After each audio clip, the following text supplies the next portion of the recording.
what happened, more than 30 years, I should say, to be more precise, the United States came to the view, especially in 1990, 91, and then with the end of the Soviet Union, that the U.S. now ran the world, and that the U.S. did not have to heed anybody's views, red lines, concerns, security viewpoints, or any international obligations, or any UN framework. I'm sorry to put it so plainly, but I do want you to understand.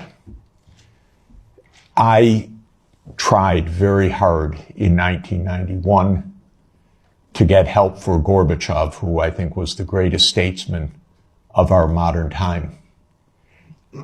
I recently read the archived memo of the National Security Council discussion of my proposal, how they completely dismissed it and laughed it off the table when I said that the United States should help the Soviet Union in financial stabilization and in making its reforms. And the memo documents, including some of my former colleagues at Harvard in particular, saying we will do the minimum that we will do to prevent disaster, but the minimum. It's not our job to help. Quite the contrary, it's not our interest to help. When the Soviet Union ended in 1991, the view became even more exaggerated. And I can name chapter and verse, but the view was we run the show.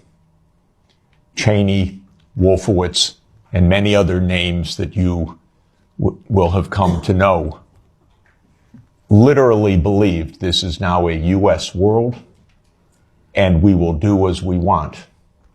We will clean up from the former Soviet Union. We will take out any remaining allies. Countries like Iraq, Syria, and so forth will go. And we've been experiencing this foreign policy for now essentially 33 years. Europe has paid a heavy price for this because Europe has not had any foreign policy during this period that I can figure out. No voice, no unity, no clarity, no European interests, only American loyalty. There were moments where there were disagreements, and very, I think, wonderful disagreements, especially in the last time of significance was 2003 in the Iraq War, when France and Germany said we don't support the United States going around the UN Security Council for this war. That war, by the way, was directly concocted by Netanyahu and his colleagues in the U.S. Pentagon. I'm not saying that it was a link or mutuality. I'm saying it was a direct war. That was a war carried out for Israel. It was a war that Paul Wolfowitz and Douglas Feith coordinated with Netanyahu. And that was the last time that Europe had a voice.